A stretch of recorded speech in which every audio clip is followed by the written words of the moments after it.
Greetings from South Korea. I am Adang, Arirang News AI anchor. Here is the news making headlines today.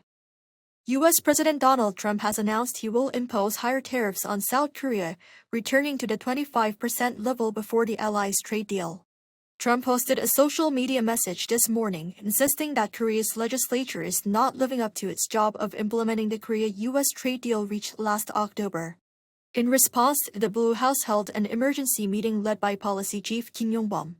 It is aimed at learning what's behind Trump's message and how to respond. A bill related to the trade deal was proposed in November and is currently being reviewed at the National Assembly. President Lee Jae-myung has pledged to correct what he calls a distorted allocation of resources in South Korean society, driven by an excessive concentration on real estate.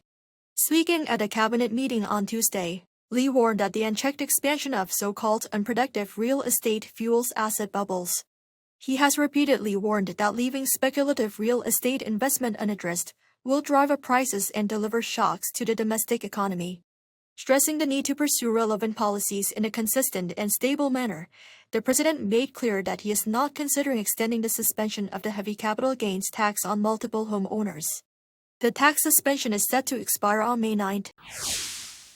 Former Prime Minister Lee Hae-chan, who died while visiting Vietnam, will be honored with a 5-day funeral combining social and institutional services. Lee, a senior vice president of the Peaceful Unification Advisory Council, died Sunday after suffering cardiac arrest at a hospital in Ho Chi Minh City. The funeral, jointly hosted by the council and the ruling Democratic Party, will run from Tuesday to Saturday. His body arrived at Incheon International Airport this morning. Officials said the extended funeral reflects Lee's contributions to public life, exceeding South Korea's typical 3-day service. Japanese Prime Minister Sanai Takaichi referred to North Korea as a nuclear-armed state on Tuesday, an unusual remark given that Japan does not officially recognize the regime as such.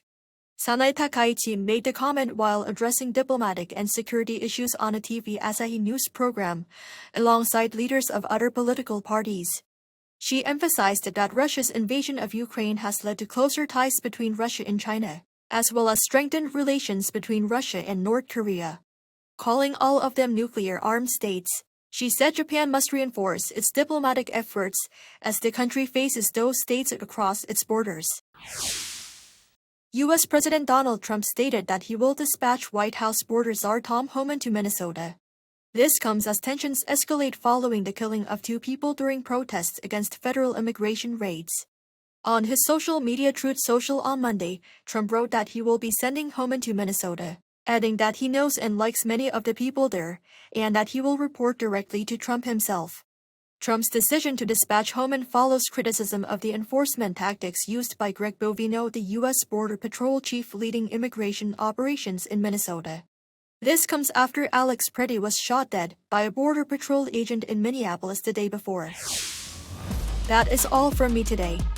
Thank you for watching.